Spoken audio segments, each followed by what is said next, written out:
کیا تو جہاں تک حدیث پاک میں آیا تفسیر کے اندر کہ یہ چلتے چلتے یہ یعنی کہ ایسے ایک تو معاملہ یہ تھا کہ سلجھانا تھا، بتانا تھا، یہ واقعہ جو ہے یہ رونما ہونا تھا، اور دوسرا یہ ہے کہ وہ حالت اضطراب تک بھوک بہت شدید لگ چکی تھی، تب انہوں نے جا کر سوال کیا۔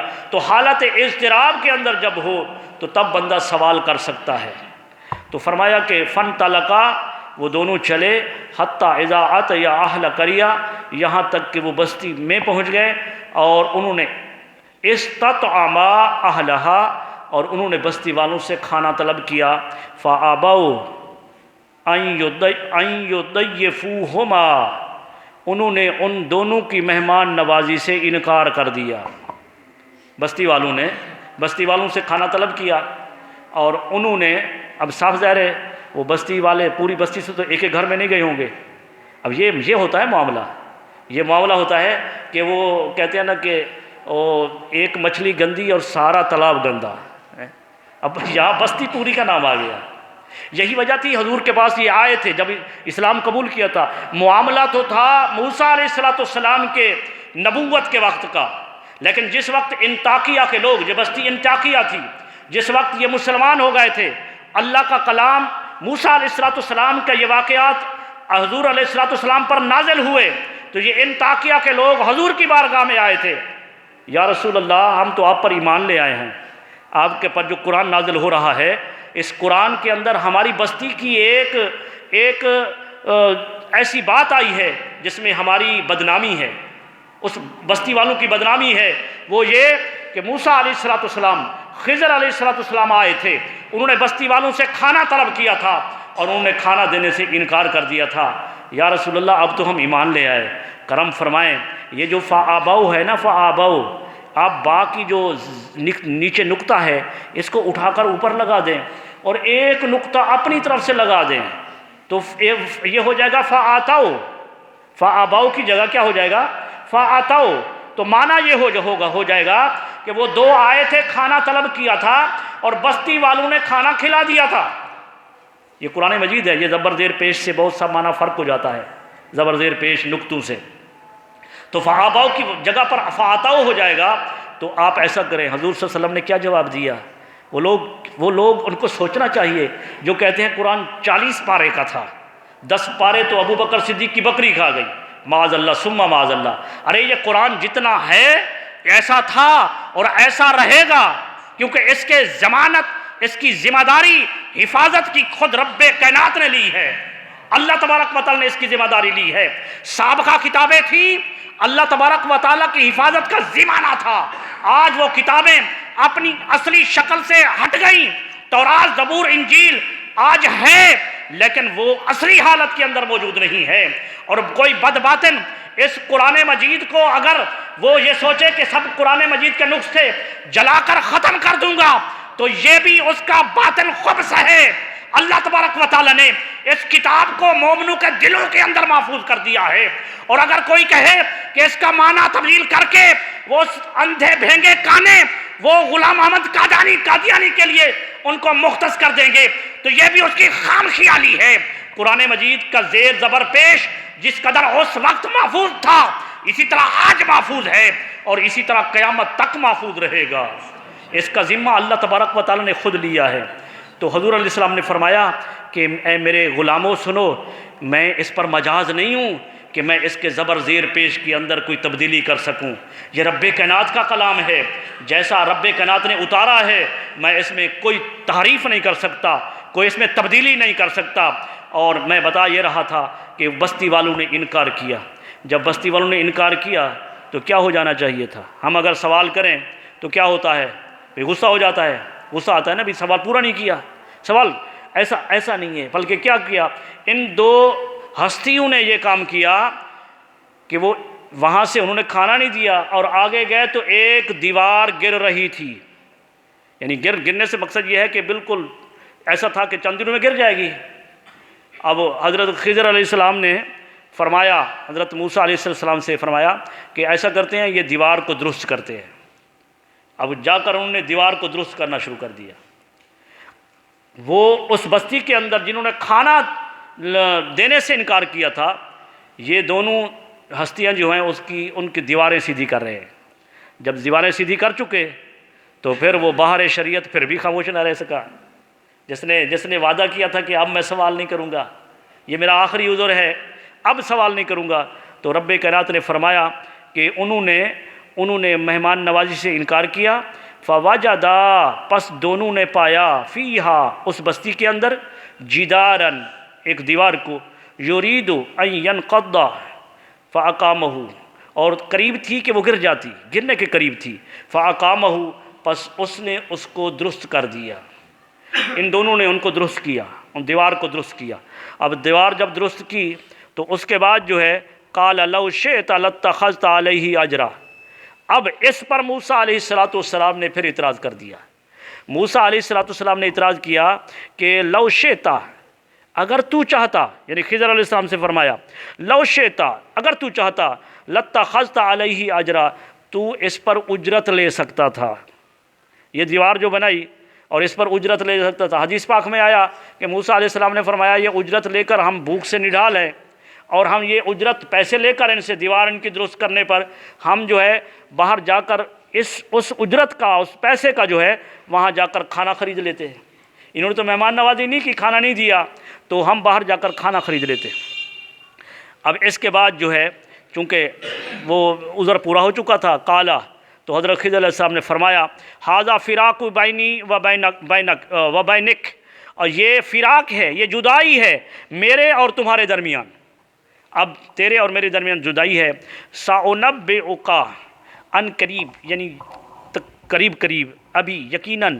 یہ سأنبئک کیونکہ اللہ تعالیٰ فرما رہا ہے تو اس کا معنی یقین کے اندر تبدیل ہوگا.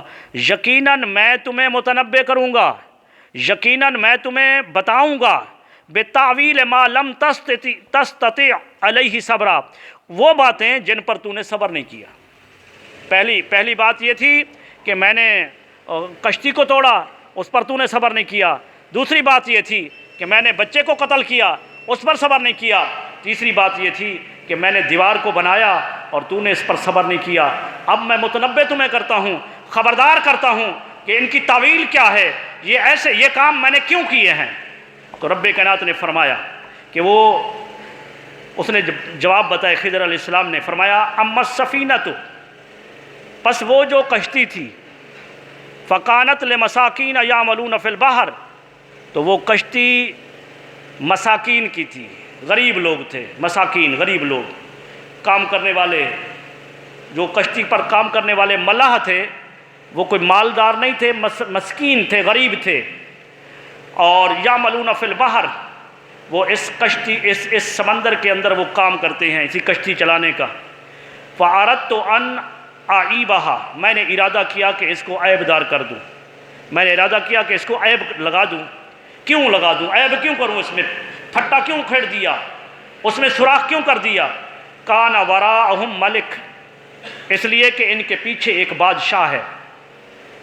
یاخذ کل سفینۃ غصبا، وہ زبردستی تمام سے کشتیاں چھین رہا ہے. یہ ہے قرآن مجید کا ترجمہ. اب حدیث پاک میں مختلف قول آئے ہیں، ان میں سے ایک قول یہ بتا رہا ہوں. حضور علیہ السلام نے فرمایا کہ اس علاقے کا جو بادشاہ تھا، بادشاہ کی شادی تھی، ان کے بیٹے کی شادی ہوگی، تو شادی تھی ان کے اپنے خاندان کے اندر. تو وہ شادی جہاں جانی تھی، برات جانی تھی، تو وہ سفر تھا سمندر کا، اور برات جانی تھی کشتیوں پر، برات کشتیوں پر جانی تھی. تو جو بادشاہ کے عاملین جو تھے، وہ کشتیاں جو خوبصورت تھیں، جس میں کوئی عیب نہ تھا، اس کو چھین رہے تھے. تو اس وجہ سے حضرت موسیٰ علیہ السلام اور حضرت خضر علیہ السلام کا اکرام، عزت کی ان ملاحوں نے، اور پھر ان کا جواب اس طرح انہوں نے دیا کہ کشتی کو سوراخ کر دیا، اس کے اندر عیب پیدا کر دیا، تاکہ جب وہ بادشاہ ان سے کشتی لینے کے لیے آئیں تو اس کے اندر عیب ہو اور وہ کشتی نہ لے جا سکیں. یہ سوراخ تو بعد میں یہ پھٹا رکھ کر کیل لگا کر درست کر لیں گے، اور اگر وہ لے گیا تو پھر بادشاہ کی مرضی ہے وہ واپس کرے یا نہ کرے. بڑے لوگوں تو مرضی ہوتی ہے نا، تو واپس کرے یا نہ کریں. تو اب عیب دار کر دیا. اب یہ ان کو بعد میں وہ ابھی قریب پہنچیں گے اور دیکھیں گے عیب ہے تو نہیں لیں گے. تو موسیٰ علیہ السلام نے فرمایا یہ کام تو نے اچھا کیا، یہ تو نے اچھا کام کیا۔ اب سنیے کہ بچے کو، لڑکے کو قتل کیوں کیا۔ وَأَمَّا الْغُلَامُ فَكَانَ أَبْوَاهُ مُؤْمِنِينَ فَخَشِينَا، اور وہ جو غلام ہے لڑکا، فَكَانَ أَبْوَاهُ مُؤْمِنِينَ، ان کے والدین مومن ہیں۔ جیسے میں نے حدیث پاک میں ابھی بتایا اس سے پہلے بھی کہ حدیث پاک میں آیا کہ ان کے والدین مومن، اور اس کے بچے کی پیشانی پر شقی لکھا تھا۔ حضرت خضر علیہ السلام نے اس کو قتل کر دیا۔ اللہ کی بارگاہ میں دعا کر دی، باری تعالیٰ یہ ان کی والدین کو مزکہ مصفہ خوبصورت مومن بچہ عطا کر، اس وجہ سے اس کو مار دیا۔ قرآن مجید فرماتا ہے وَأَمَّا الْغُلَامُ فَكَانَ أَبْوَاهُ مُؤْمِنَيْنِ، اور یہ غلام جو تھا، ان کے جو ابوا ہیں، والدین، والد اور والدہ، یہ دونوں مومن تھے۔ فَخَشِينَا، پس ہم نے خوف ظاہر کیا، أَن يُرْهِقَهُمَا، کہ کہیں یہ نہ ہو طغیانًا وَكُفْرًا، کہ اس کی محبت کے اندر وہ کفر کے اندر اور سرکشی کے اندر مبتلا ہو جائے، سرکشی اور کفر کے اندر مبتلا ہو جائے۔ موسیٰ علیہ السلام سے فرمایا کہ اس بچے کو اس وجہ سے قتل کیا میں نے کہ اس کے پیشانی پر لکھا تھا، اور اس کی محبت سے والدین بھی کافر ہو جاتے ہیں۔ تو موسیٰ علیہ السلام نے فرمایا یہ بھی تو نے اچھا کیا۔ اور تیسری بات وَأَمَّا الْجِدَارُ فَكَانَ لِغُلَامَيْنِ يَتِيمَيْنِ، اور یہ جو معاملہ ہے دیوار کا، فَكَانَ لِغُلَامَيْنِ، یہ دو بچوں کی ہے، دو لڑکے غلامین، دو لڑکوں کی ہے۔ اور میں نے بتایا کہ غلام کا اطلاق جو ہے وہ بلوغت سے، سن بلوغت سے پہلے پر ہوتا ہے، یعنی وہ یتیم ہیں۔ اور آگے لفظ بھی اللہ تعالیٰ نے فرمایا یتیمین، وہ دو یتیموں کی دیوار تھی فی المدینہ، اس شہر کے اندر، اس شہر کے اندر یہ دیوار جو تھی یہ ان دو یتیموں کی تھی۔ وَكَانَ تَحْتَهُ كَنْزٌ لَهُمَا، اور اس کے نیچے، اس دیوار کے نیچے ان دونوں کے لیے خزانہ تھا، دونوں کے لیے اس میں خزانہ ہے۔ وَكَانَ أَبُوهُمَا صَالِحًا، اور اس کا باپ جو تھا بڑا نیکوکار تھا۔ حدیث پاک میں آیا حضور علیہ السلام نے فرمایا کہ حضرت خضر علیہ السلام نے موسیٰ علیہ السلام سے عرض کی کہ یہ دیوار کو اس وجہ سے بنایا کہ دیوار کے نیچے ایک خزانہ ہے جو اس کے والدین، اس کے والد نے، جو ایک اللہ کا نیک بندہ تھا، اپنے ان بیٹوں کے لیے، اپنی اولاد کے لیے اس کے نیچے اس نے خزانے کو دفن کیا تھا۔ اب اگر یہ دیوار گر جاتی تو اس خزانے کا مالک کوئی اور ہو جاتا، وہ غلام، وہ یتیم بچے نہ ہوتے، اس وجہ سے اس دیوار کو درست کر دیا۔ اللہ تبارک و تعالیٰ کی بارگاہ میں دعا کر دی کہ باری تعالیٰ جس وقت یہ غلام، یہ نابالغ بچے بلوغت کو پہنچ جائیں تو اس وقت ان کا خزانہ ان کو مل جائے۔ تو فَأَرَادَ رَبُّكَ، تیرے رب نے ارادہ کیا، أَن يَبْلُغَا أَشُدَّهُمَا، کہ جس وقت یہ جوانی کو پہنچ جائیں، وَيَسْتَخْرِجَا كَنْزُهُمَا، تو یہ اپنے خزانے کو نکال لیں، رحمۃ من ربک، تیرے رب کی رحمت کی وجہ سے، وما فعلتہ عن امری، ساتھ ہی فرمایا اے اللہ کے کلیم سنو، یہ سارے کام میں نے اپنی مرضی سے نہیں کیے بلکہ یہ اللہ تبارک و تعالیٰ کا امر تھا، یہ میرے حکم سے، میری اپنی طرف سے نہیں تھا، جس پر تو نے ذالک تعویل ما لم تستطع علیہ صبرا، یہ تھی ان تین باتوں کی تعویل جس پر تو نے صبر نہ کیا۔ ارے حضور کے غلاموں، بتانا یہ چاہتا ہوں کہ یہ تین باتیں آپ نے سنی اور قرآن مجید کے حوالے سے سنا کہ عذر اپنے حد کو پہنچ گیا تھا، کیا خبر کہ اللہ کے کلیم اگر عذر نہ کرتے، ہر چیز پر اعتراض نہ کرتے، تو کیا خبر اس بہر طریقت سے کیا کچھ سیکھتے، کیا کچھ ہمارے سامنے آتا۔ یہ بہر طریقت تھا، وہ بہر شریعت تھا۔ بتانا یہ چاہتا ہوں کہ یہ اللہ کا کلام ہے، اور آپ نے یہ بھی سنا کہ قتل کیا تو چہرے پر پڑھ لیا تھا کہ اس کے چہرے پر شقی لکھا ہے۔ آپ نے یہ بھی سنا کہ وہ اللہ کا ولی یا اللہ کا نبی جو بھی ہے تو اللہ کی مخلوق، وہ اللہ تبارک و تعالیٰ کی مخلوق، اگرچہ اللہ کے نبی ہے تب بھی اللہ کی مخلوق ہے، اور وہ یہ بھی جانتا ہے کہ فلاں جگہ پر بادشاہ آ کر وہ کشتی کو چھین رہا ہے، اور پھر اللہ کا نبی یا اللہ کا ولی، اللہ کی مخلوق جسے اللہ تبارک و تعالیٰ نے عطا کیا، وہ یہ بھی جانتا ہے کہ زمین کے نیچے کیا ہے۔ عزیزان گرامی قدر، انشاءاللہ اسی موضوع کو لے کر اگلے جمعہ پر بھی گفتگو کریں گے۔